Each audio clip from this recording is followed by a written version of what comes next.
Bonjour chers frères et sœurs en Christ, que la grâce, la paix et la miséricorde de notre Seigneur Jésus-Christ vous soient abondamment multipliées. Shalom et bienvenue dans cette nouvelle vidéo de 7 minutes de pain quotidien du 4 février 2026. Nous poursuivons notre lecture dans le livre de Actes des Apôtres chapitre 10 et nous allons lire aujourd'hui le verset 45.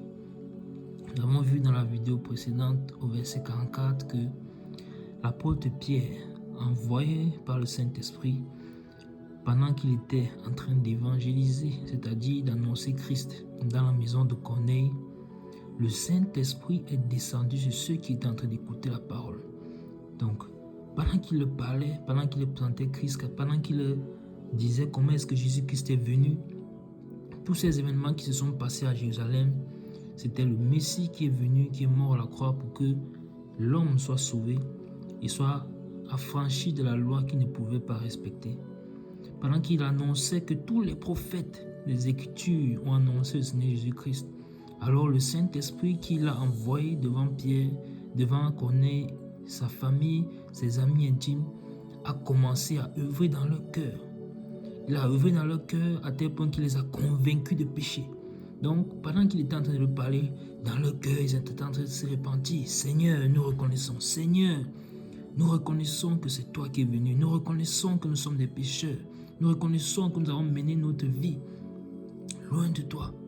Et Corneille, cet homme pieux qui avait la crainte de Dieu, qui faisait beaucoup de monde, qui priait Dieu continuellement, certainement dans son cœur, disait: ah Seigneur, je t'ai cherché pendant longtemps. Cet homme est en train de prononcer des paroles de vie. Oui, je reconnais que ce Dieu que je cherchais, c'était toi. C'était toi. Tu as envoyé ton serviteur pour me parler, alors mon cœur est prêt. Mon cœur est disposé à te recevoir, à t'écouter, à t'obéir, à te craindre davantage. Alors, qu'est-ce qui s'est passé? Le Saint-Esprit est descendu sur eux. Le Saint-Esprit est descendu sur eux. Cela nous montre clairement que non seulement ils écoutaient, comme ce verset 44 l'a dit, mais ils croyaient, ils ont cru à cette parole qui leur a été annoncée. La parole de vie. Prédicateur de vie qui apporte la bonne nouvelle de l'évangile. Ah, merveilleux passage encore une fois de plus. Et donc, même ces vidéos que nous faisons, le but principal, c'est de t'apporter un message de vie. C'est de te dire, Jésus-Christ est Seigneur. Il est le même hier, aujourd'hui, éternellement, il n'a pas changé. Donc, si tu écoutes cette vidéo et tu n'as pas encore donné ta vie au Seigneur Jésus-Christ, alors ne tarde pas. Fais comme Corneille et sa famille. Accepte-le dans ton cœur. Accepte-le dans ton cœur. Reconnais que tu as vécu jusqu'ici loin de Dieu, écarté de lui. Et par contre, Dieu a mis dans ton cœur la pensée de l'éternité. Alors aujourd'hui, en écoutant cette parole, en écoutant cette voix, alors reconnais donc ta situation et répands-toi de ta vie passée. Accepte le Seigneur Jésus-Christ comme Seigneur et Sauveur. Alors, toi aussi, le Saint-Esprit est disponible pour toi. Toi aussi, tu recevras le Saint-Esprit. Car c'est une promesse qu'il a faite. Il est fidèle et juste. Il accomplit toujours sa parole et sa promesse. De la même manière qu'il a fait avec Corneille, il le fera également pour toi. Il ne t'arrête pas là. Va dans les eaux du baptême. Car en entrant dans les eaux du baptême, alors tu vas laisser derrière toi l'ancienne vie, l'ancien homme, et marcher maintenant en nouveauté de vie. Un homme qui a triomphé selon l'homme nouveau, qui a triomphé du péché. Alors, Pierre, qu'est-ce qui va se passer? Qu'est-ce qui va se passer pour Pierre quand tu vas voir comment le Saint-Esprit est descendu sur ces personnes? Que va-t-il se passer? Le verset 45 nous dit donc ceci. Tous, c'est-à-dire tous les fidèles circoncis qui étaient venus avec Pierre furent étonnés de ce que le Saint-Esprit était aussi répandu sur les païens. Amen. Amen, amen. Donc vous voyez, le Saint-Esprit était répandu sur les païens. Car jusqu'ici, eux, ils savaient que l'évangile de Christ est réservé aux Juifs. Ils n'avaient pas tort. Le Seigneur avait dit, j'ai été envoyé aux brebis perdues de la maison d'Israël. Ça, c'est ce que le Seigneur Jésus avait dit à la femme syrophénicienne. Mais seulement, il ne savait pas que c'était pour un temps. Que c'était pour un temps. C'était pendant qu'il exerçait son ministère sur la terre. Car, qu'est-ce qu'il avait dit dans Actes des Apôtres chapitre 1 que vous avez également étudié dans les débuts de cette vidéo? Que allez attendre à Jérusalem. Et vous serez là-bas mes témoins ici dans la Judée, dans la Samarie, jusqu'aux extrémités de la terre.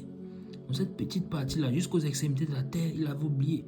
Car le Seigneur avait déjà, en leur disant cela, prophétisé que l'évangile arriverait jusqu'aux extrémités de la terre, c'est-à-dire même chez les non-juifs. Et Corneille est donc la première personne, le premier non-juif, chez qui l'évangile du Seigneur Jésus-Christ va arriver. C'est merveilleux. Et ils sont donc étonnés. Voilà pourquoi ils sont étonnés. On dit tous les fidèles circoncis, car Pierre était venu avec quelques hommes, avec quelques frères, étant sage, bien entendu, parce qu'il avait bien retenu la leçon du Seigneur que ne jamais aller quelque part étant seul, ne jamais aller annoncer l'évangile étant seul. Il faut toujours être au moins à deux, car c'est sur la base de 2 ou 3 qu'un témoignage est établi. Alors il a pris plus d'une personne, ils sont allés ensemble. Et donc ces fidèles, ces frères-là étaient étonnés. Étonnés. Ils étaient étonnés de quoi? De ce que le Saint-Esprit était répandu sur les païens. Donc le Saint-Esprit est également disponible pour toi. Le Saint-Esprit, quand tu viens au Seigneur Jésus-Christ, alors il le donne. Il est tellement généreux. Car c'est lui qui est le consolateur, c'est lui qui nous conduit dans la vérité, c'est lui qui nous convainc de péché, c'est lui qui nous reprend, c'est lui qui nous restaure, c'est lui qui nous console. Merveilleux Saint-Esprit. Et ils étaient étonnés. Mais Pierre quant à lui, qu'est-ce qui se passe? Lui, il avait déjà été préparé par le Saint-Esprit. Souvenez-vous que tout ceci est parti de la prière de Corneille. Et pendant qu'il était en train de prier, vers la 9e heure, l'ange lui est apparu. Et il lui a demandé d'aller chercher Pierre. Et Pierre, de son côté, lui aussi, qui était dans un temps de jeûne et de prière, le Saint-Esprit l'a prévenu que ne considère pas impur ce que moi j'ai déclaré pur. Ne regarde pas comme souillé ce que moi j'ai déclaré pur. Parce que les Juifs, à cette époque, regardaient justement les non-Juifs, c'est-à-dire les païens, comme impurs.